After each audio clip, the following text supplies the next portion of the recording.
கர்த்தருக்கு ஸ்தோத்திரம். செய்திக்காக தெரிந்து கொண்ட வேத பகுதி இன்றைக்கு குருத்தோலை ஞாயிறு.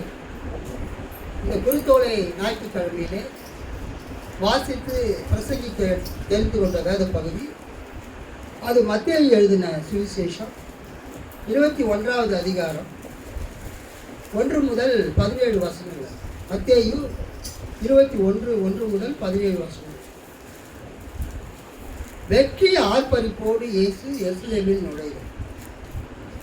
இயேசு தம் சீடரோடு எருசலேமை நெருங்கிச் சென்று ஒலிவமலை அருகில் இருந்த பெத்பகு என்னும் ஊரை அடைந்த போது 2 சீடர்களை அனுப்பி, நீங்கள் உங்களுக்கு எதிரே இருக்கும் ஊருக்குள் செல்லுங்கள். சென்ற உடனே அங்கே கட்டி வைக்கப்பட்டிருக்கிற ஒரு கழுதையையும் அதனோட ஒரு குட்டியையும் காண்பீர்கள். அவற்றை அவிழ்த்து என்னிடம் கொண்டு வாருங்கள். யாராவது உங்களிடம் ஏதேனும் சொன்னால் இவை ஆண்டவருக்கு தேவை என சொல்லுங்கள். உடனே அவர் அவற்றை அனுப்பி விடுவார் என்றார். மகள் சியோனிடம் சொல்லுங்கள், இதோ உன் அரசர் உன்னிடம் வருகிறார். அவர் எளிமை உள்ளவர், கழுதையின் மேல் ஏறி வருகிறார். கழுதை குட்டியாகிய மரியின் மேல் அமர்ந்து வருகிறார் என்று இறைவாக்கு உரைத்தது நிறைவேற இவ்வாறு நிகழ்ந்தது. சீஷர்கள் போய் இயேசு தங்களுக்கு பணித்தபடியே செய்தார்கள். அவர்கள் கழுதையையும் குட்டியையும் ஓட்டிக்கொண்டு வந்து அவற்றின் மேல் தங்கள் மேலுடைகளை போட்டு இயேசுவை அமரச் செய்தார்கள். பெரும் திரளான மக்கள் தங்கள் மேல் உடைகளை வழியில் விரித்தார்கள். வேறு சிலர் மரங்களில் இருந்து கிளைகளை வெட்டி வெளியில் பரப்பினர். அவருக்கு முன்னேயும் பின்னேயும் சென்ற கூட்டத்தினர், தாவீதின் மகனுக்கு ஓசன்னா, ஆண்டவர் பெயரால் வருகிறவர் போற்ற பெறுக, உன்னதத்தில் ஓசன்னா என்று சொல்லி ஆர்ப்பரித்தனர். அவர் எருசலேமுக்குள் சென்றபோது நகரம் முழுவதும் பரபரப்படைய, இவர் யார் என கேள்வி எழுந்தது. அதற்கு கூட்டத்தினர், இவர் இறைவாக்கினர் இயேசு, கலிலேயாவில் உள்ள நாசிரத்தை சேர்ந்தவர் என்று பதில் அளித்தனர். இயேசு கோவிலை தூய்மையாக்குதல். பின்பு இயேசு கோவிலுக்குள் சென்றார். கோவிலுக்குள்ளேயே விற்பவர்கள் வாங்குபவர்கள் எல்லாரையும் வெளியே துரத்தினார். நாணயம் மாற்றுவோரின் மேசைகளையும் புறா விற்போரின் இருக்கைகளையும் கழுத்து போட்டார். என் இல்லம் இறைவேண்டலின் வீடு என அழைக்கப்படும் என்று மறைநூலில் எழுதியுள்ளது. ஆனால் நீங்கள் இதை கல்வர் குகையாக்குகிறீர்கள் என்று அவர்களிடம் சொன்னார். பின்பு பார்வையற்றோரும் கால் ஊனமுற்றோரும் கோவிலுக்குள் இருந்த அவரை அணுகினர். இயேசு அவர்களை குணமாக்கினார். அவர் வியத்தகு செயல்கள் செய்வதையும் தாவீதின் மகனுக்கு ஓசன்னா என்று கோவிலுக்குள் சிறு பிள்ளைகள் ஆர்ப்பரிப்பதையும் கண்டு தலைமை குருக்களும் மறைநூல் அறிஞர்களும் கோபமடைந்தனர். அவர்கள் அவரிடம், இவர்கள் சொல்வது கேட்கிறதா என இயேசு அவர்களிடம், ஆம், பாலகரின் அழலிலும் குழந்தைகளின் மொழியிலும் உம்மை புகழ ஏற்பாடு செய்தீர் என்று ஒருபோதும் மறைநூலில் படித்ததில்லையா என்று கேட்டார். பின்பு அவர் அவர்களை விட்டு அகன்று நகரத்துக்கு வெளியே உள்ள பெத்தானியாவுக்கு சென்று அன்றிரவு அங்கு தங்கினார். அல்லேலூயா, கர்த்தருக்கு ஸ்தோத்திரம். ஒரு அருமையான வேத பகுதி. இந்த வேத பகுதியை எப்போதுமே குருத்தோலை ஞாயிறு அன்றுதான் வாசிப்பார். ஏனென்றால் இதனுடைய தலைப்பே என்னன்னா, வெற்றி ஆர்ப்பரிப்போடு இயேசு எருசலேமில் நுழைதல். நீங்கள் வைத்திருக்கிற பைபிள் பழைய பைபிள், அதுக்கு பேர் பழைய திருப்புதல் என்று பெயர். நம்ம எல்லாருமே யூஸ் பண்ணுற பைபிள். ஊழியக்காரர்கள்லேருந்து பெண்டிகாஸ்டல் சர்ச்சிலேருந்து எல்லா சர்ச்சிலுமே யூஸ் பண்ணக்கூடிய பைபிளுக்கு பேர் என்னதுங்க? பழைய திருப்புதல். நீங்கள் அந்த எப்போதுமே ஒரு பைபிள் வாங்கின உடனே முதல் பக்கம் எடுங்க. சும்மா உதாரணம் சொல்லித்தரேன். பைபிள் வாங்கினோன்னு முதல் பக்கம் அது கிடையாது. திருப்புங்க சோஃபியா, முதல் பக்கத்துக்கு வாங்க. அங்கே என்ன போட்டிருக்குது? பழைய ஏற்பாடும் புதிய ஏற்பாடும் அடங்கிய பரிசுத்த வேதாகம். அதான் டைட்டில் பேஜ், பைபிளுடைய டைட்டில் பேஜ், தலைப்பு பக்கம். அதுக்கு அடுத்த பக்கத்தை பார்த்தீங்கன்னா இங்கே மேலே பாருங்க, அங்கே என்ன எழுதியிருக்காங்க? மேலே கையை மேலே தூக்குங்க. படிங்க. அந்த பக்கம் ரெண்டாவது பக்கம். படிங்க. அதில் மேலே, அதுக்கு மேலே இல்லைம்மா, அங்கம்மா. த ஹோலி பைபிள். பார்த்தீங்களா? Tamil OV, Tamil old version. அந்த பக்கம் தான் வந்து ரொம்ப ரொம்ப இம்பார்ட்டன்ட் பக்கம். அந்த பக்கத்துக்கு பேர் பிப்ளியோகிராஃபிக்கல் பேஜுன்னு பேர். இப்போ கூட நான் புக்கு போடுறேன்னு அந்த பையன் என்ன சொன்னான், அந்த டைட்டில் பேஜ் போதும் சார், அடுத்ததுக்கு நேராக நம்ம பொருள் அடங்குறதுக்கு போயிடலான்னு. நான் சொன்னேன், அப்பா ரெண்டாவது பக்கம் தான்மா முக்கியம். ரெண்டாவது பக்கம் தான் முக்கியம். ஏன்னு சொன்னால் அந்த புக்கு பேர், எந்த வருஷம் அச்சடித்தாங்க, எத்தனை காப்பி அச்சடித்தாங்க, யார் அச்சடிச்சது, யாரால் வெளியிடப்பட்டது, அந்த புத்தகத்தினுடைய டீட்டெயில்ஸ், வகை என்ன, முன்னாட்டையில் படம் போட்டிருந்தா அந்த படத்தை யார் வரைஞ்சது, இதெல்லாம் இந்த செகண்ட் பேஜில் தான் வரும். இந்த புக்கு படிக்கிறவங்களுக்கு அதோட முக்கியத்துவம் தெரியாது. ஆராய்ச்சி பண்ணுறாங்க இல்லையா, கட்டுரைகள் எழுதுறாங்க இல்லையா, அவங்களுக்கு தான் இந்த ரெண்டாவது பக்கம் முக்கியம். எனக்காவது கேள்விப்பட்டிருக்கிறீங்களா? இதை இல்லை. நீங்கள் வச்சிருக்கிற அந்த பைபிள் வந்து ரெண்டாவது பக்கத்தில் ஐயாவுடைய பைபிள் வந்து ESV, அதில் என்ன போட்டிருப்பாங்க? English standard version. எந்த வருஷம் போட்டிருக்காங்க? யாரு?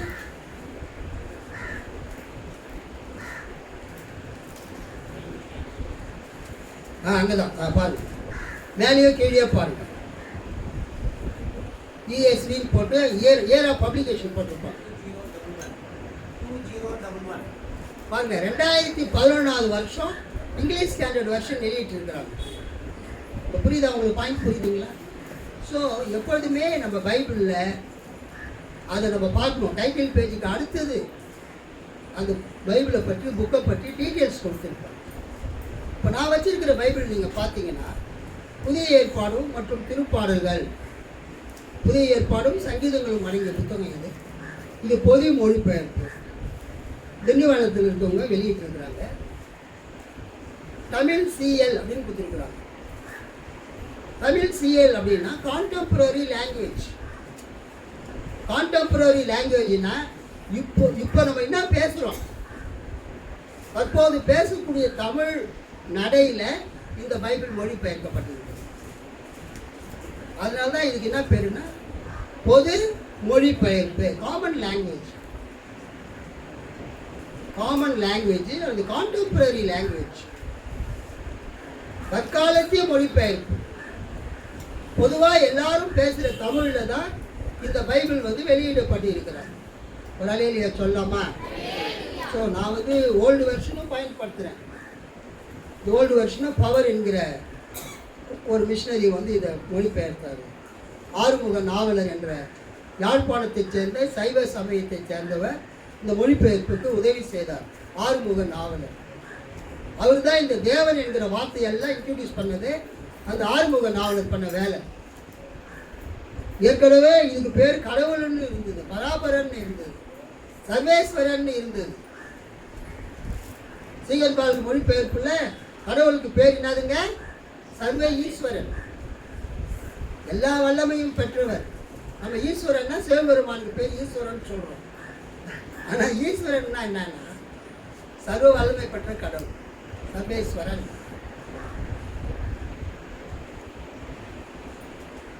லுத்தரன் சர்ச்சில் நீங்கள் போனீங்கன்னா அவங்க லெந்து காலத்தில் பாட்டே பாடுவாங்க, சர்வேஸ்வரா எங்கள் மேல் இரக்கமாயிரும் அப்படின்னு பாடுவாங்க. அதெல்லாம் மறந்துட்டு இப்போ கூட பாண்டூரில் டிஎல்சி சர்ச் இருக்குது, பரிசுவாக்கத்தில் கீழ்பாக்கத்தில் டிஎல்சி சர்ச் இருக்குது, ஆட்காட் லூத்தரன் சர்ச் இருக்குது. அங்கெல்லாம் நீங்கள் போனீங்கன்னா இந்த பழைய காலத்து வார்த்தைகள் சீகன்பால் மொழி பெயர்த்தது. அதனால நம்ம பைபிளில் வந்து ஓல்டு வெர்ஷன், நான் வச்சுக்கிறது சிஎம். இதில் பார்த்தீங்கன்னா எதுக்காக சொல்ல வந்தேன்னா, இந்த மத்தேயு 21வது அதிகாரத்தை அவங்க எப்படி மொழிபெயர்த்திருக்கிறாங்க, வெற்றி ஆர்ப்பரிப்போடு இயேசு எருசலேமில் நுழைதல். அல்லேலூயா சொல்லாமா? வெற்றி ஆர்ப்பரிப்போடு, ட்ரையம்பல் என்ட்ரி. ட்ரையம்பல் என்ட்ரினா வெற்றி பெற்று, போரில் வெற்றி பெற்று ஒரு மன்னன் வரும்போது அவரை வரவேற்கக்கூடிய அந்த இடத்துக்கு பேர் தான் வெற்றி ஆர்ப்பரிப்போடு. ஐயா உங்களுக்கு எப்படி இருக்குது இங்கிலீஷில் பார்த்தீங்களா? ட்ரையம்பல் என்ட்ரி. வெற்றி பெற்று ஒரு மன்னன் வரும்போது மக்கள் அவரை வரவேற்பார்கள். அப்படிப்பட்ட ஒரு நிலையில இயேசு கிறிஸ்து இன்றைக்கு கழுத மேல அவர் எருசலேமுக்குள் சென்றார். ஒரு அல்லேலூயா சொல்லாமா? இது ஒரு தீர்க்க தரிசன நிறைவேறுதல். நம்ம எல்லாரும் போனோம் சிஎஸ்சி சர்ச்சுக்கு, அந்த போலீஸ் ஸ்டேஷன், கிருபை ஜப வீட்டுக்கிட்ட. எல்லார் கையில் குருத்தோலை இருந்தது. லேட்டாக வந்தவங்க கையில் குருத்தோலை இல்லை. நானே லேட்டாக தான் போனேன். அங்கே இருக்கக்கூடிய குருத்தோலை நான் கையில் எடுத்துக்கிட்டேன். இந்த குருத்தோலைகளை நாம் ஏன் பிடிக்கிறோம் என்றால், ரீஎனாக்டிங் வாட் ஹேப்பன்ட் 2000 years ago.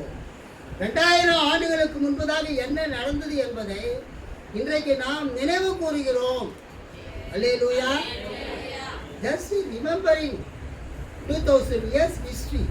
2000 வருஷத்துக்கு முன்னால நடந்ததை இன்னைக்கு நம்ம செய்து காட்டுறோம். ஆகஸ்ட் 15ஆம் தேதி கொடியேற்றுமே. எதுக்கு கொடியேற்றுறோம்? பிரிட்டிஷ்காரங்க கிட்ட நம்ம சுதந்திரம் வாங்கணும். அன்னைக்கு நேரு உலகம் தூங்கிக் கொண்டிருக்கும் போதே இந்தியா வீழ்த்தி எழுகிறது அப்படின்னு சொல்லி அது கொடியை ஏற்றினேன். கைத்தட்டி ஆண்டவர் மையப்படுத்துகிறோம். உலகம் உறங்கிக் கொண்டிருக்கும் போது இந்தியா வீழ்த்தி அடைகிறது. நல்ல ஒரு ஸ்பீச், நேருடைய ஸ்பீச். அது நினைவாக தான் நம்ம ஒவ்வொரு வருஷமும் ஆகஸ்ட் 15 கொடியேற்றோம்.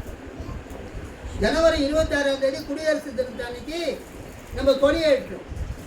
ஜனவரி 26ஆம் தேதி வந்து இந்தியா வந்து ஒரு மக்களாட்சி நாடாக, குடியரசு நாடாக மாறினது. மத சார்பற்ற நாடாக.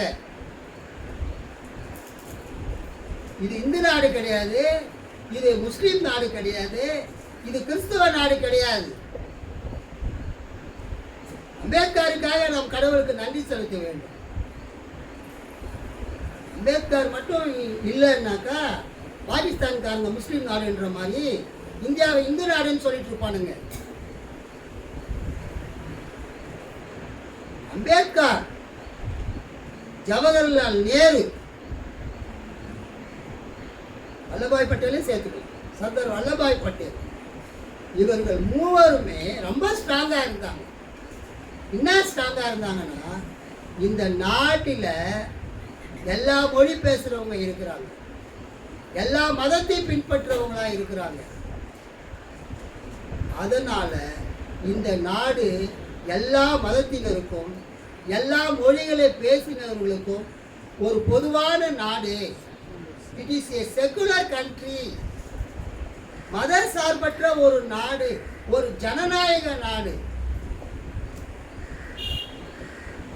ஒரு ஜனநாயக நாட்டில் நம்ம எந்த ஆட்சி முறையை தேர்ந்தெடுக்கிறோம் என்றால் குடியரசு ஆட்சி முறையை தேர்ந்தெடுக்கிறோம். ரிபப்ளிக். யாரு வேண்டுமானாலும் தேர்தலில் நின்று வெற்றி பெற முடியும். எம்எல்ஏ ஆக முடியும், எம்பி ஆக முடியும். எம்எல்ஏக்கள் எம்பிக்கள் எல்லாம் ஓட்டு போட்டு முதலமைச்சரையும் எம்பிக்கள் எல்லாம் ஓட்டு போட்டு பிரதமரையும் தேர்ந்தெடுக்க முடியும். இந்த எம்எல்ஏக்களும் எம்பிக்களும் ஓட்டு போட்டு ஜனாதிபதியை தேர்ந்தெடுக்க முடியும். முன்பு மன்னர் ஆட்சி இருந்தது இந்தியாவில். இந்தியாவில் என்ன ஆட்சி இருந்ததுங்க? மன்னர் ஆட்சி இருந்தது. மன்னர்கள் தான் மக்களை ஆட்சி புரிந்தார்கள். நான் எப்போதுமே எங்கேயாவது கடைக்கு போனாலும் சரி, எதுவாக இருந்தாலும் சரி, ஏதாவது பேப்பர் கீழே கண்டால் கூட சரி, நான் எடுத்து படித்து பார்த்துட்டு தான் தூரம் போகணும். என் ஒய்ஃபுக்கும் எனக்கு இதனால பெரிய பிரச்சனை. ஒரே குப்பையை சேர்த்து வச்சிருக்கிறாரு இவர். இந்த குப்பையெல்லாம் எப்போ தான் தொலைக்க போகிறாரோ அப்படின்னு சொல்லுவாங்க. என் ஒய்ஃப் பார்வையில் எங்கள் வீட்டில் இருக்கிற பேப்பருங்க என்னங்க சொல்லுங்க? குப்பை. பிஷப் அம்மா இருக்கிறாங்க, Eva Maria Seibert Johnson, Gnanabharanan Johnson bishop உடைய ஒய்ஃப். அவங்க என்ன பண்ணுவாங்கன்னா, வீட்டை க்ளீன் பண்ணும்போது அவங்க வீடு ஃபுல்லாக ஒரே புக்குங்க தான் இருக்கும். என் ஒய்ஃப் சொல்கிற மாதிரி ஒரே குப்பைங்க தான்.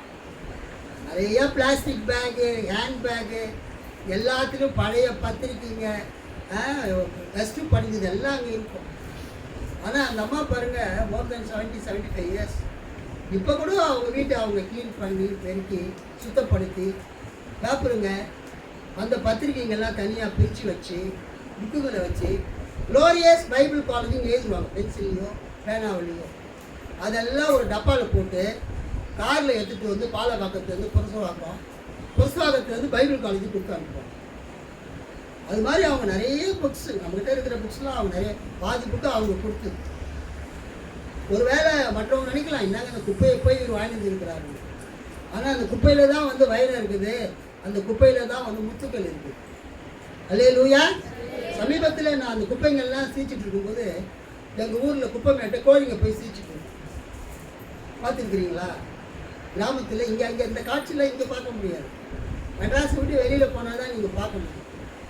அது மாதிரி எங்கள் வீட்டில் இருக்கக்கூடிய அந்த பழைய பேப்பருங்கள்லாம் நான் சீச்சிட்டு இருக்கும்போது 7 திருவாசகங்கள் அப்படின்னு ஒரு குப்பை கிடைச்சிது. உண்மையிலே அது குப்பை தான், கந்தலான ஒரு புக்கு. அடைக்கலதாஸ் வினாசோன் என்கிற ஒரு பேராசிரியர், அப்பயே பிடி MTH படிச்சு வருவார். 7 வார்த்தையை பற்றி ரொம்ப சின்ன ஒரு பேப்பர் பேக் எழுதியிருக்காரு. அவ்வளவு சிறந்த புத்துக்கள்லாம் அந்த புக்கில் இருக்குது. நான் அந்த புக்கை 2 தடவை படிச்சுட்டேன் கிட்டத்தட்ட. அந்த புக்கில் படித்த சில முக்கியமான வாசகங்களை தான் உங்களுக்கு கொடுத்த நோட்ஸில் நீங்கள் அதை பார்க்கலாம். அவர் பேர் அடைக்கலதாஸ் வினாசோன், 7 திருவாசகங்கள். அதை வந்து பொசுவாக்கத்தில் அபிராமி தெருவில் தரங்கம்பாடி பிரிண்டிங் ப்ரெஸ் அங்கே இருந்தது, பிளாங்கபார் printing and publishing option, Abhirami தெருவில். அவங்க போட்ட புக்கு ₹1 போட்டிருக்கிறாங்க. 1980. அது ஒரு 20 வருஷம், இது ஒரு 21 வருஷம். 41 வருஷத்துக்கு முன்னால் போட்ட அந்த புக்கை, சின்ன புக்கை அந்த பிஷப் அம்மா எனக்கு கொடுத்து அமைச்சிருக்கேன். கைத்தட்டி ஆண்டவர் மகிமைப்படுத்துங்க. அதை படித்து தான் இந்த அதுதான் நான் புக்கு எழுதுறதுக்கு மூல காரணமே. அதை அடிப்படையாக வைத்து தான் மற்ற கமெண்ட்ரிஸ் எல்லாத்தையும் நான் படித்து இந்த நோட்ஸ் அவங்களுக்கு கொடுத்துருக்கேன். அது மாதிரி இந்த பழைய பேப்பருங்களை ஒரு பேப்பரை படித்தேன். அதில் கௌதம புத்தரை பற்றி எழுதியிருக்கிறாங்க யாரோ ஒருத்தர். அவங்க என்ன எழுதியிருக்கிறாங்க, புத்தர் எந்த தேசத்துக்கு சென்றாலும், எந்த ஊருக்கு சென்றாலும் வட இந்தியாவில் அந்த தேசத்து அரசர் தன்னுடைய பிரசங்கத்தை கேட்க வருமாறு அழைப்பார். புத்தர் யார் அழைப்பாரு? எந்த நாட்டுக்கு போறாரோ, எந்த ஊருக்கு போறாரோ, அந்த நாட்டினுடைய ராஜாவை நான் உங்கள் ஊருக்கு வந்திருக்கிறேன், உபதேசம் பண்ண வந்திருக்கிறேன், நீங்கள் வாங்கன்னு கூப்பிடுவார். புத்தர் மகான் கூப்பிடுறாருன்ட்டு அந்த ராஜா வந்துடுவார். ராஜா வந்தால் மற்றவங்க சொல்லுங்க தானாவே வந்துடுவாங்க. கைத்தட்டுங்க ஆண்டவர் மகிமை. உண்மையிலே புத்தர் வந்து ஒரு பயங்கர ஞானம் மிக்க வைஸ் மேன். அவருக்கு தெரியுது மக்களை எப்படி கூட்டம் சேர்க்கறதுன்னு புத்தருக்கு தெரிஞ்சிருக்கு. ராஜாவுக்கு இன்விடேஷன் கொடுப்பாராம், நான் ஊருக்கு வந்திருக்கிறேன், உபன்யாசம் பண்ண போகிறேன், போதிக்க போகிறேன், நீங்கள் கண்டிப்பாக வந்து கொஞ்ச நேரம் உட்காந்து என் உபதேசத்தை கேட்கணும்னு. புத்தருடைய அழைப்பை ஏற்ற அந்த ராஜா வரும்பொழுது அந்த ஊரே வந்துருமா, வீடு ஊர் காலி ஆகிடும். எல்லாரும் புத்தர்கிட்ட இருப்பாங்க. புத்தருடைய உபதேசம் மக்களுக்கு சென்றடைகிறது. மன்னர் புத்தருடைய உபதேசத்தை ஏற்றுக்கொள்ளும் போது அந்த ஊரே புத்த மத நாடாக மாறிவிட்டது. கைகளை தட்டி ஆண்டவர் வழியை, அதுதான் பாயிண்ட். ஜெர்மனியில் கூட மார்ட்டின் லூத்தர் மூலமாக சீர்திருத்தம் ஏற்படும் போது அப்போ சொல்லிட்டாங்களாம், ஒரு பட்டணத்தில் இருக்கக்கூடிய மன்னர் கத்தோலிக்கராக இருந்தால் அந்த ஊர் வந்து கத்தோலிக்க ஊர். ஒரு பட்டணத்தில் இருக்கக்கூடிய மன்னர் லுத்தருடைய உபதேசத்தை பின்பற்றினால் அந்த ஊர் வந்து லுத்தருடைய கொள்கையை பின்பற்றக்கூடிய ஊர். ஆக மன்னன் எவ்வழியோ மக்கள் அவ்வழி. இது எல்லாம் உணர்ந்த நேரு, பட்டேல், அம்பேத்கர் ஆகியோர் என்ன பண்ணாங்க, இந்தியா வந்து மதச்சார்பற்ற நாடு, இந்தியா வந்து மதத்தை அடிப்படையாக கொண்டு செயல்படக்கூடிய நாடு அல்ல. இப்போது இருக்கிற சூழ்நிலையிலே நாம் கண்டிப்பாக இதை தெரிந்து கொள்ள வேண்டும். இந்தியன் கான்ஸ்டிடியூஷன் கூறுவது என்ன? இந்திய அரசியலமைப்பு சட்டம் கூறுவது என்ன? இந்தியா மத சார்பற்ற, இந்தியா மத சார்பற்ற ஒரு சோசலிஸ்ட் சித்தாந்தத்தை அடிப்படையாக கொண்ட ஒரு நாடு. இது குடியரசு நாடு. குடியரசு நாடு என்றால் இதுவரைக்கும் மன்னர்கள் தான் ஆட்சி பொறுப்பிலே இருந்தார்கள், மன்னர்கள் தான் ஆட்சி பீடத்தில் உட்கார முடியும். ஆனால் இந்தியா சுதந்திரம் பெற்ற பிறகு, குடியரசு நாடாக மாறின பிறகு யார் வேண்டுமென்றாலும் இந்த தேசத்தை ஆட்சி புரிய முடியும். எவ்வளவு பெரிய ஒரு தீர்க்க தரிசனம், எவ்வளவு பெரிய சித்தாந்தம். அதற்காக நாம் மகாத்மா காந்திக்கு, நேருவுக்கு, வல்லபாய் பட்டேலுக்கு, அம்பேத்கருக்கு நம்ம நன்றி செலுத்த வேண்டும். ஏன்னா அப்படிப்பட்ட பெரிய மகான்கள், அப்படிப்பட்ட தலைவர்கள், மக்கள் மீது நல்ல சிந்தனை உடையவர்கள் நம்ம தேசத்துக்கு இருந்தார்கள். இந்தியா சுதந்திரம் பெற்றது. அதை கடைசி வரை கட்டி காக்க வேண்டியது நம்முடைய கடமை. இயேசு இப்பொழுது எருசலேமுக்குள் வருகிறார். அவர் எல்லாரும் வரவேற்கிறாங்க. எப்படி வரவேற்கிறாங்க? அங்க இருந்த ஈச்சை இலைய, அந்த கிளையை கட் பண்ணாங்க, அப்புறம் தென்னை மரத்து இலையை கட் பண்ணாங்க, பனை இலையை கட் பண்ணாங்க, மற்ற தடையுள்ள மரங்கள் இலையெல்லாம் கட் பண்ணி ரோட்டில் போட்டாங்க. ராஜாவை வரவேற்கிற ஒரு விதம். அதன் பிறகு என்ன செய்தார்கள்? தங்கள் அந்த கிளைகளை, அந்த பச்சையான அந்த பாம் லீவ்ஸ், இங்கே பாம் லீவ்ஸ்னா இங்கே பனை மரத்தை குறிக்கும். அங்கே வந்து பாம்னாக்கா என்னதுங்க? அந்த பாலைவனத்தில், வனாந்தரத்தில் விளையக்கூடிய பாம்னா என்னப்பா? ஈச்ச மரம். ஈச்சம் இங்கே இருக்குது, அங்கேயும் ஈச்சம் மரம். அந்த இலையெல்லாம் அவங்க என்ன பண்ணாங்க? அசைச்சு ராஜா வரவேற்கணும் இல்லையா? அப்புறம் தங்களுடைய வஸ்திரத்தில் ரோட்டில் போட்டாங்க ராஜா வரவேற்கணும். எல்லாரும் கத்துனாங்க. என்னன்னு கத்துனாங்க? தாவி 9ஆம் வசனம் படிங்க.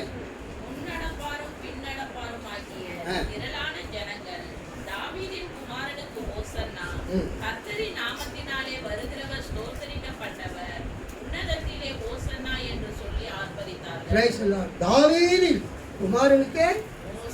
ஓசன்னா, தாவீதின் மகனுக்கு ஓசன்னா, ஆண்டவர் பெயரால் வருகிறவர் போற்ற பெறுக, உன்னதத்தில் ஓசன்னா என்று சொல்லி ஆர்ப்பரித்தனர்.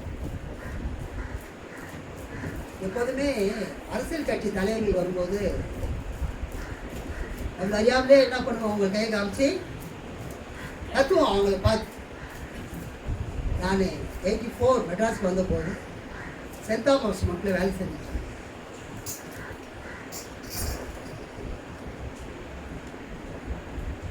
எம்ஜிஆர் அந்த பக்கமா அங்கே தானே இருந்தார் எம்ஜிஆர், ராமச்சந்திரா, அந்த நந்தம்பாக்கத்தில். எம்ஜிஆர் இருந்தது அவர் எம்எல்ஏ வந்து அங்கே அங்கே போவார், சென்ட் தாமஸ் போவார். வீடு வந்து இங்கே ஆஃபீஸ். எம்ஜிஆர் வந்து வீட்டில் இருந்து அவர் கோட்டைக்கு போவார். ராமாபுரம் அந்த ஆத்தங்கரையில் வீடு, ராமாபுரம். அப்போ நாங்கள் வந்து அந்த ஹெச்ஐஇடி ஜோதி தேட்டர் பக்கத்தில் சென்ட் தாமஸ் மவுண்ட்டில், அந்த ஜோதி தேட்டருக்கு பக்கத்தில் தான் ஹெச்ஐஇடி இருக்குது. இன்றைக்கி அது ஹிந்துஸ்தான் இன்ஜினியரிங் காலேஜாக மாறிடுச்சு. அங்கே தான் நான் ஃபஸ்ட்டு வேலை செஞ்சேன். அந்த காலேஜுக்கு ஃப்ரண்ட்லேயும் ரோடு, பேக்லேயும் ரோடு. இந்த பின்னால் இருக்கிற ரோடு தான் எம்ஜிஆர் வீட்டுக்கு போகிற ரோடு, பட் ரோடுன்னு சொல்லுவாங்க. நாங்கள் போய் டீ சாப்பிட்றதுக்காக நிற்கும்போது எம்ஜிஆர் வரார் அப்படின்னாங்க. நான் அது வரைக்கும் எம்ஜிஆர் சினிமாவில் தான் பார்த்துருக்குறேன், நேராக பார்த்தது. அப்போ எம்ஜிஆர் ராமாவரம் தோட்டத்துலேருந்து கோட்டைக்கு போகிறார்.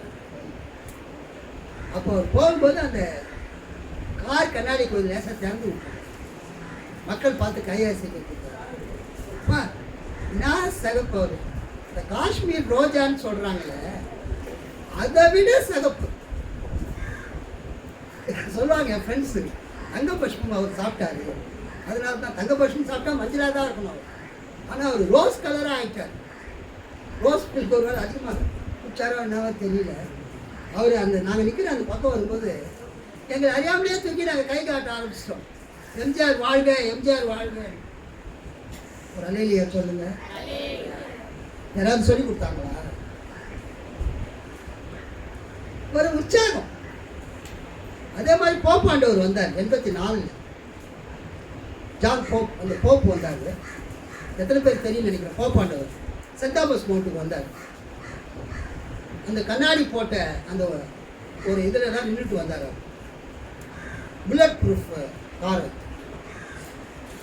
எம்ஜிஆர் என்ன கலரோ அதே கலரில் தான் அந்த போப்பு இதுக்கு முன்னால் இருந்த போப்பு ஜான் பால்.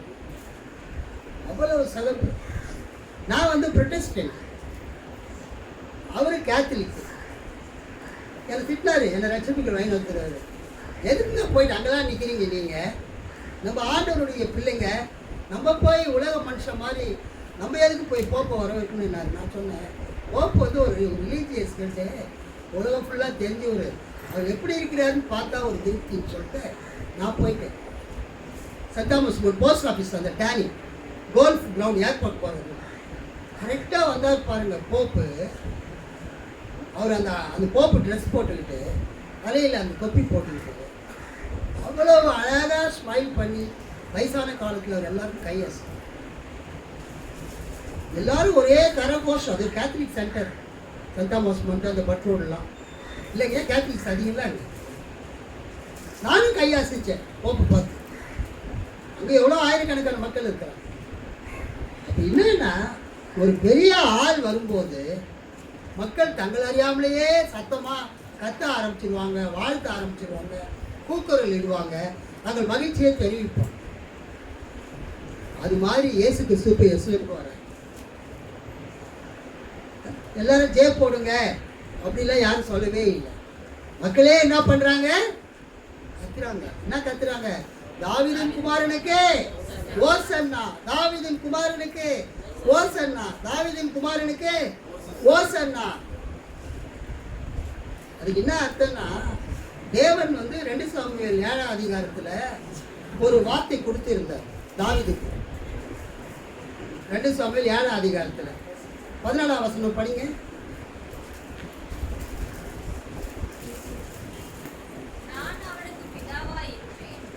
அவன் எனக்கு குமாரனாய் இருப்பான். அவன் அக்கிரமம் செய்தான். நான் அவனை மனுஷனுடைய மிலாற்றினாலும் மனுபுத்திரனுடைய அடிகளாலும் தண்டிப்பேன். உமக்கு முன்பாக நான் தள்ளிவிடப்பட்ட சவுலத்திலிருந்து என் கிருபையை விலக்கினது போல அவனை விட்டு விலக மாட்டேன். உன் வீடும் உன் ராஜ்யம் என்றென்றைக்கும் உனக்கு முன்பாக ஸ்திரப்பட்டிருக்கும். உன் ராஜாசனம் என்றென்றைக்கும் நிலை பெற்றிருக்கும் என்றார். சொல்ல சொன்னார். இது most important Bible passage. 2 Samuel 17ஆம் அதிகாரத்தை நீங்கள் வீட்டில் போய் எல்லாரும் படிக்கணும்.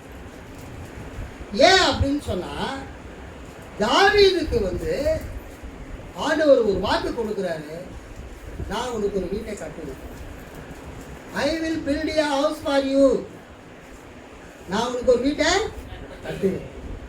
அது மட்டும் இல்லாமல் நீ உட்கார்ந்து இருக்கிறீங்க சிங்காசனம், எருசலேமில் இருக்கிற சிங்காசனம், ராஜ சிம்மாசனம், the throne of David. அந்த சிம்மாசனம் டெம்பரவரி கிடையாது, which is eternal. உன் சிம்மாசனம் என்றென்றைக்கும் நிலைத்திருக்கும். அப்படின்னா என்ன அர்த்தம்? தாவீதனுடைய வம்சத்தில் வரக்கூடிய ராஜாக்கள் அவனுடைய சிம்மாசனத்தில் உட்கார்ந்து ஆட்சி புரிந்து கொண்டே இருப்பார்கள். கைத்தட்டி ஆண்டவர் மகிமைப்பட்டார்.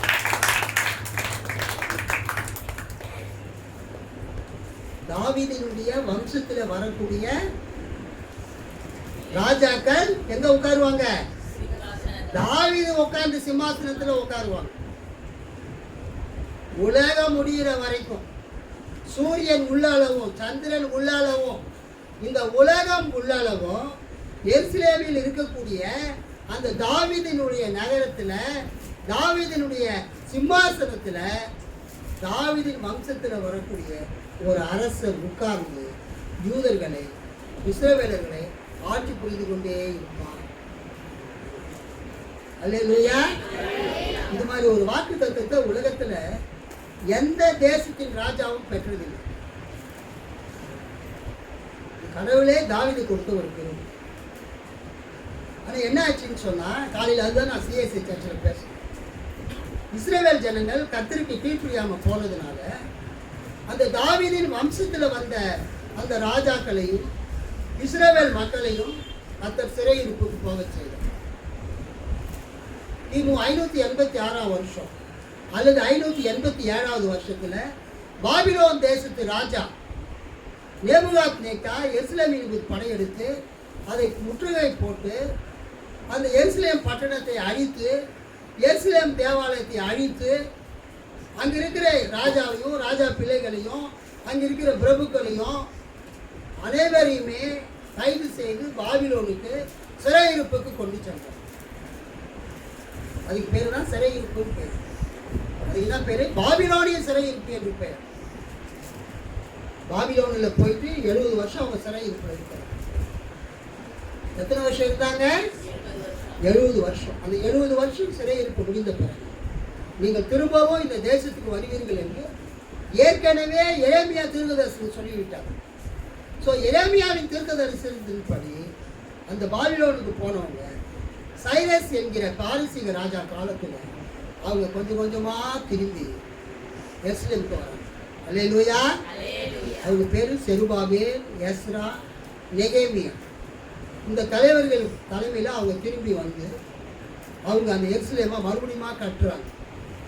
நெகேமியா காலத்தில் அந்த எருசலேமினுடைய மதில் சுவர் கட்டப்படுகிறது. எஸ்ராவின் காலத்தில் அந்த தேவாலயம் கட்டப்படுகிறது.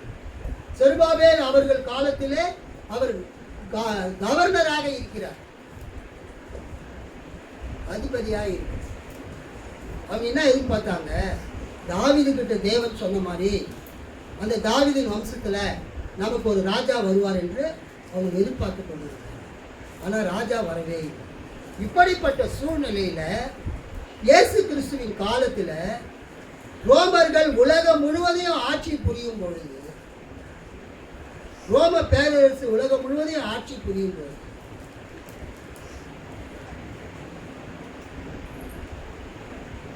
யூதேயாவை ரோமர்களுடைய பிரதிநிதி தேசாதிபதியாக பொந்திய பிலாத்து இருக்கிறார்.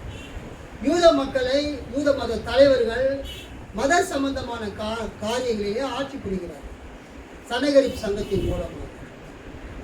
அதுக்கு தலைவர் பிரதான ஆசாரியர், வேதபாரகர், பரிசேயர், சதுசேயர் ஆகியோர் அதில் உறுப்பினர்களாக இருந்தார். இப்படி இருக்கும்போது இயேசு எருசலேமுக்கு வருகிறார்.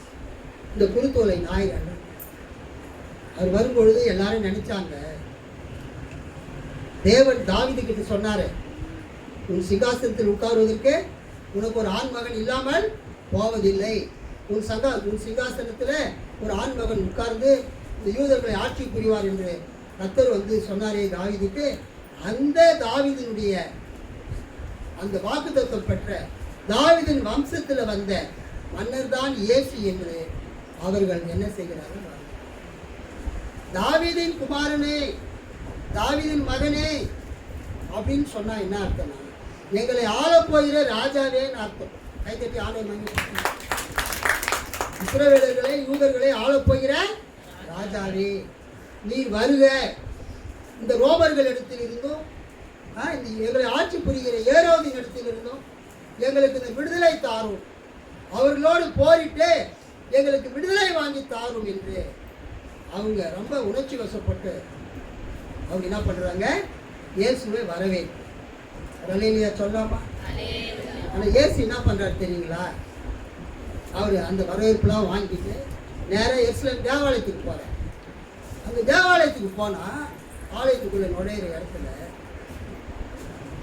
இப்போ நம்ம சர்ச்சு இருக்குது.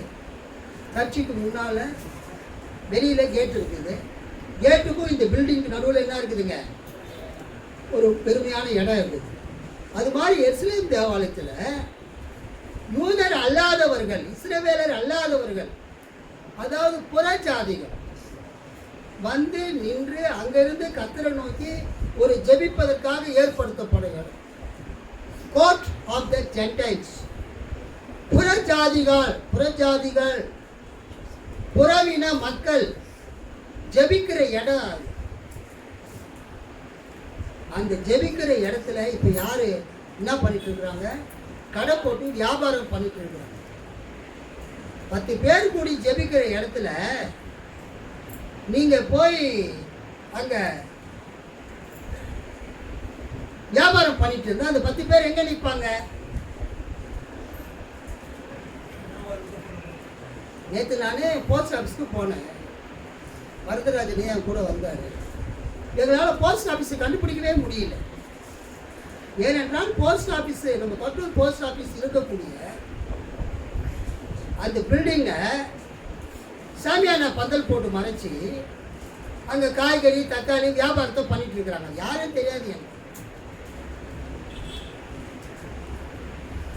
நாங்கள் போஸ்ட் ஆஃபீஸ் இருக்குதா இல்லையான்னு தெரியாமல் போயிட்டு திரும்பி வந்து பார்த்தா அந்த போர்டு பாதி மறைச்சி இருக்குது, பாதி தெரியல. நான் உள்ளே போய் கேட்டேன் இந்த போஸ்ட் மாஸ்டர், ஏமா இது மாதிரி போஸ்ட் ஆஃபீஸ் போர்டையே மறைச்சி சாமியான பந்தல் போட்டிருக்காங்களே, இதை நான் கேட்கணுமா நீங்கள் கேட்கணுமான்னு கேட்டேன்.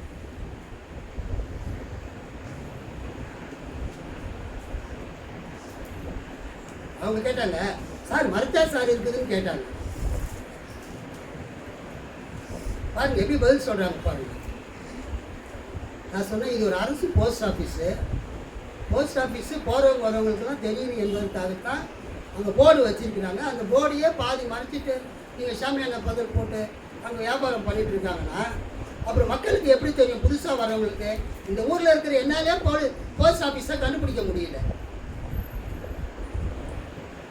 சரி சார் நான் பார்க்குறேன். நாங்கள் வரதராஜன்னு இருந்தார்.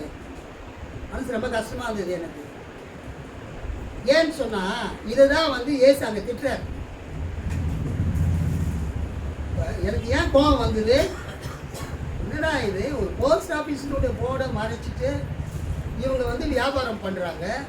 அந்த உள்ளே இருக்கிற போஸ்ட் மாஸ்டர் அது லேடி அம்மா, நமக்கு எதுக்கு வம்பு? ஏதாவது வந்தோமா, கையெழுத்து போட்டோமா, பட்டுவாடா பண்ணோமா, லெட்டர் கொடுத்தோமா, போயிட்டே இருப்போம்.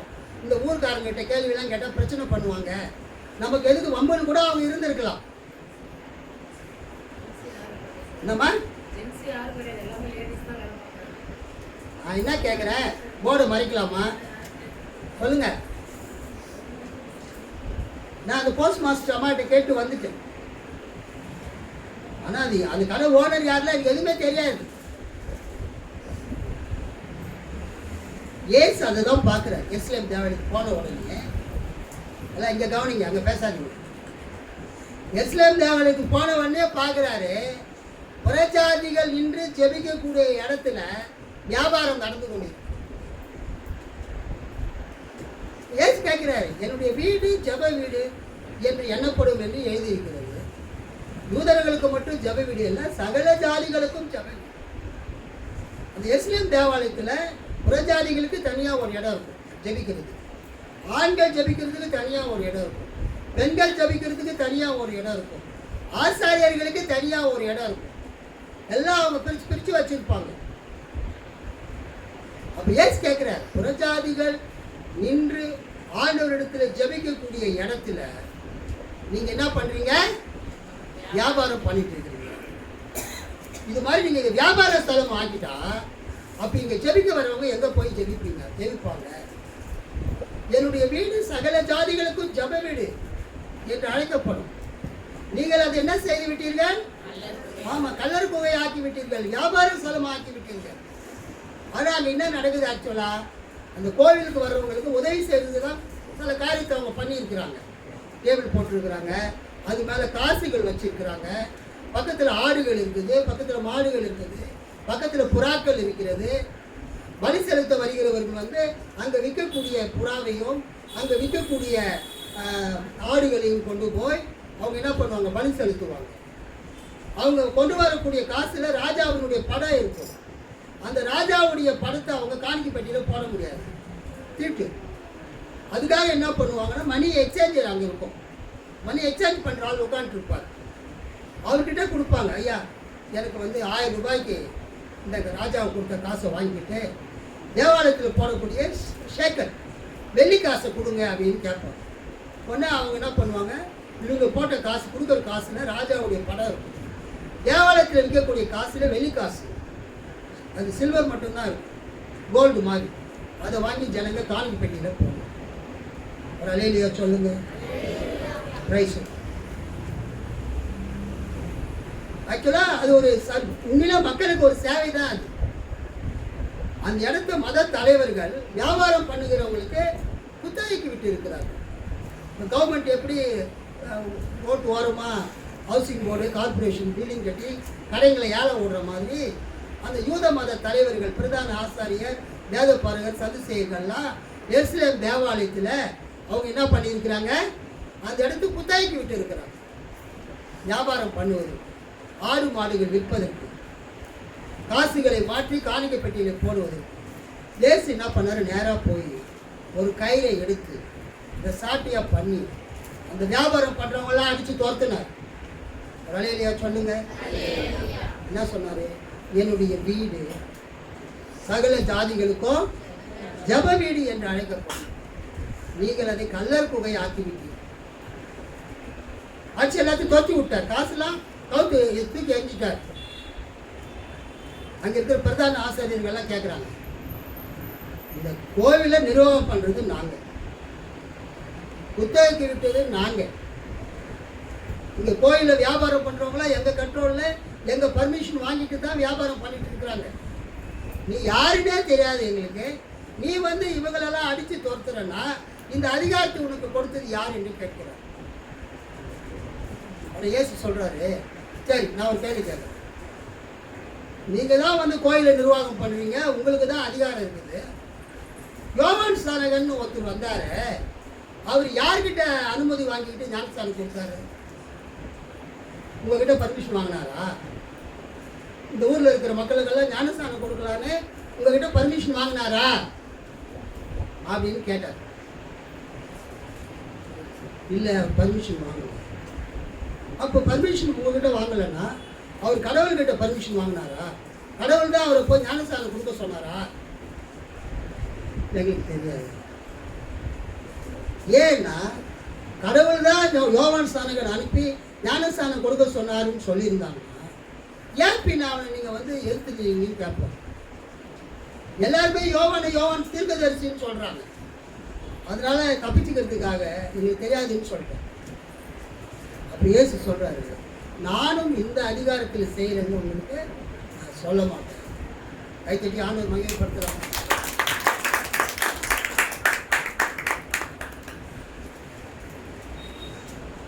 அந்த பிரதான ஆசாரியர்களே, வேதபாரர்களே, ஜனத்தின் மூப்பர்களே இயேசு கேள்வி கேட்டதில்லை.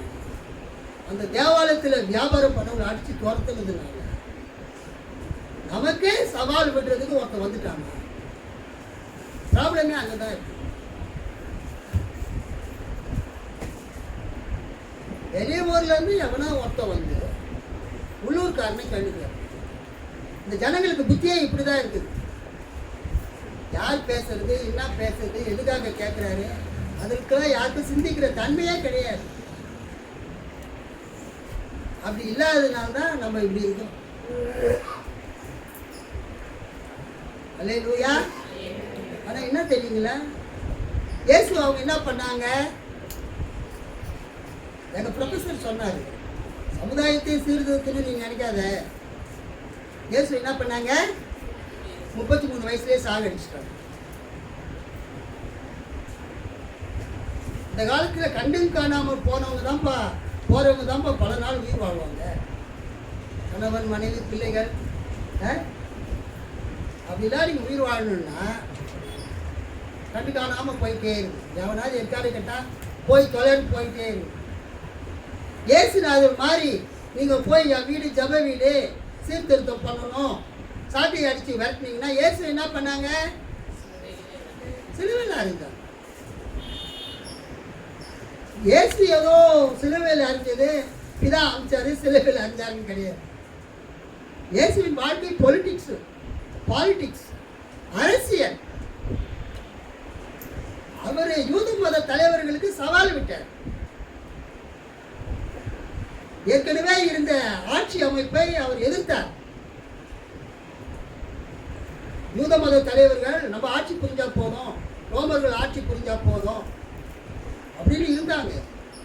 ஆனால் இயேசு என்ன பண்ணாரு? தேவகுமாரனாக அவர் அதை கேள்வி கேட்டார். கடைசி என்ன பண்ணாங்க? இயேசுவை அவங்க சிலுவையில் இயேசு ரத்தம் செஞ்சு மறிச்சார். இன்றைக்கு சமுதாயத்தில் இருக்கக்கூடிய ஊழல்களை, சமுதாயத்தில் இருக்கிற பிரச்சனைகளை நீங்க கேள்வி கேட்டீங்கன்னா நீங்க சாகிறதுக்கு தயாரா இருக்கு. என்ன பவுனம்மா சொல்லுங்க. என் ஃப்ரெண்டு இல்லை, என் ஸ்டூடெண்ட் பர்மாவில் இருக்கிறார். எங்கள் வீட்டுக்கு தான் வருவார். PG student. இன்னைக்கு பர்மாவில் வந்து மியான்மரில் போராட்டம் நடந்துருக்கு. அவருக்கு நான் மெசேஜ் அனுப்பிச்சேன், தயவுசெய்து அந்த போராட்டத்தெல்லாம் கலந்துக்காத. நீங்கள் நான் ஆக்சுவலாக போராட்டத்தில் கலந்து கொள்ளட்டு நாங்கள் மெசேஜ் அனுப்பிச்சிருக்கோம். ஆனால் அனுப்பலை. ஏன்னு சொன்னால் அந்த பர்மாவில் அந்த ஆங் சாங் சூயை வீட்டு அரசு பண்ணிட்டாங்க, ஹவுஸ் அரெஸ்ட் வச்சுட்டாங்க. அந்த இராணுவம் வந்து புத்த மதத்தை பின்பற்றக்கூடிய ஒரு நாடு பர்மா. ஈவிற்கு இல்லாமல் மக்களை கொண்டு வைக்கிறது. உங்கள் அப்பா பாஸ்டரு, நீ ஊழியம் பண்ணுற, அதனால நீ வந்து அரசுக்கு எதிராக கலவரத்தெல்லாம் நீ போராடாத, கலந்துக்காத, அதுக்காக ஜெபம் பண்ணு, நானும் ஜெபிக்கிறேன் அப்படின்னு. ஆனால் அதுவே எனக்கு மனசு கஷ்டமாக இருக்கும் அப்படி நான் எழுதுனது. ஏன்னு சொன்னால் அவங்க நாட்டு பிரச்சனைக்கு அவன் தான் பொறுப்பு. அல்லேலூயா. நான் வந்து அவனுக்கு எந்த அட்வைஸ் பண்ணக்கூடாது. பட் இருந்தாலும் நான் எழுதினேன், நீ வந்து பிரச்சனை பண்ணி போராட்டம் பண்ணி ஏதாவது பிரச்சனை ஆகிட போகுது, நல்லபடியாக பாதுகாப்பாக இருக்கு. அரசியல்வாதிங்க அந்த போராட்டம்லாம் பண்ணி அவங்க பிரச்சனையை அவங்க பார்த்துக்குவாங்க. ஸோ இன்னைக்கு இந்த குருத்தோலை ஞாயிற்றுக்கிழமையில் இயேசு வெற்றி வேந்தராக எருசலேமுக்குள் அவர் பிரவேசித்தார். சகரியா 9:9 மட்டும் பண்ணி. சகரியா 9:9.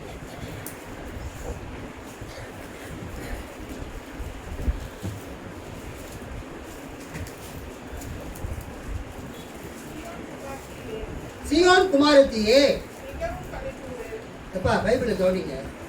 சியோன் குமாரத்தியே அப்படின்னு என்ன அர்த்தம்னா அது பெண்களை மட்டும் சொல்லக்கூடிய வார்த்தை அல்ல, சியோனின் பிள்ளைகளேன்னு அர்த்தம். சியோன் குமாரத்தியே அப்படின்னா யாரை குறிக்குதுங்க? சியோனில் இருக்கக்கூடிய பிள்ளைகளே, நீங்க களி கூறுங்க. டாட்டர்ஸ் ஆஃப் ஜயான் அப்படின்னு சொன்னா சில்ட்ரன் ஆஃப் ஜயான். சியோன் என்றால் எருசலேம், எருசலேம் என்றால் சியோன். மெட்ராஸ்னா என்னது? சென்னை. சென்னைனா என்னது? மெட்ராஸ். எப்படி இந்த ஊருக்கு 2 பேர் இருக்குதோ அதே மாதிரி எருசலேமுக்கு 2 பேர். ஒன்று வந்து சியோன், இன்னொரு பேரு எருசலேம். அங்கே படிங்க சிஸ்டர். சியோன் குமாரத்தியே மிகவும் களிகூறு, எருசலேம் குமாரத்தியே கம்பீரி. இதோ உன் ராஜா உன்னிடத்தில் வருகிறார், அவர் நீதி உள்ளவரும் ரட்சிக்கவரும் தாழ்மை உள்ளவரும் கழுதையின் மேலும் கழுதை குட்டியாகிய மரியின் மேலும் ஏறி வருகிறவராக இருக்கிறார். கைத்தட்டி ஆண்டவர் வகைப்படுத்தும். இது ஒரு தீர்க்க தரிசனம் நிறைவேறும். எருசலேமின் மக்களே, சியோனின் மக்களே, சந்தோஷப்படுங்க. உங்கள் ராஜா கழுதை மேல உங்ககிட்ட வருகிறார் என்று சொல்லப்பட்ட தீர்க்க தரிசனம் இங்கே நிறைவேறும்.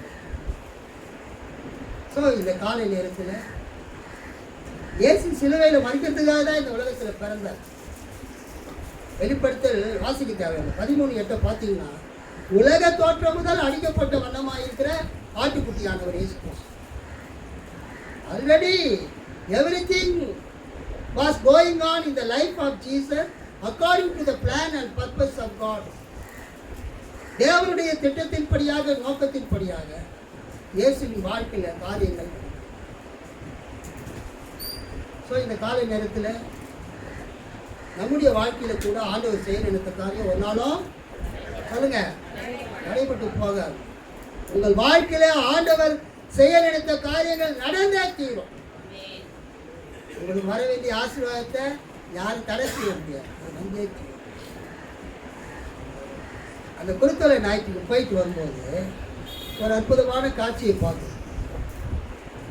நம்ம கட்சிக்கு வரக்கூடிய வழி ரஞ்சினியும் அவங்க மகன் ஜோஸ், இளம் சூரி 2 பேரும் ரோட்டில் நடந்து போயிட்டு இருக்கிறாங்க. 2 துப்பாக்கி ஏந்திய AK-47 அந்த ரைஃபிள் ஏந்தின பாதுகாவலர்கள் கூட போகிற மாதிரி பிளாக் கேட்டன் மாதிரி பின்னால் 2 பேர் கையை பிடிச்சிக்கிட்டு பாதுகாப்பாக அவங்களுக்கு பின்னால் போயிட்டு இருக்கிறாங்க. நாங்கள் தூரத்துலேருந்து அந்த காட்சியை பார்க்குறோம். யார் யார்? சசிகம், ஜோயல். அவங்க 2 அந்த அம்மாவையும் 2 பிள்ளைங்களையும் யார் கடத்திட்டு போயிடக்கூடாது என்பதற்காக அவங்க அப்படியே பாதுகாப்பு வளையம் அமைச்சு அப்படியே ரோட்டில் கூப்பிட்டு போகிறாங்க. ஒரே சிரித்தாங்களே புரியுதுங்களா? அதே மாதிரி கர்த்தர் உங்களையும் என்னையும் பாதுகாக்க முடியாது தமது தூதர்களுக்கு கட்டளையிடுவார். கர்த்தருடைய சித்தம் இல்லாம, கர்த்தருடைய அனுமதி இல்லாம ஒரு சிறு துரும்பு கூட உங்க கண்ணில் விழாது. உன்னை தொடுகிறவன் என் கண்ணின் மணியை தொடுகிறான். இந்த காலை நேரத்தில் கூட நமது ஆண்டவர் இயேசு அவர் திருவையில் மரித்தார், அடக்கம் செய்தார்கள், 3ஆம் நாள் உயிர் எழுந்தார். அவர் இன்றைக்கு ஜீவன் உள்ளவராக இருக்கிறார். முற்றுமுடிய உங்களையும் என்னையும் காப்பாற்ற, ரட்சிக்க அவர் வல்லவராக இருக்கிறார். கைத்தட்டி ஆண்டவர் மகிழ அங்கே மூடி ஜெபி.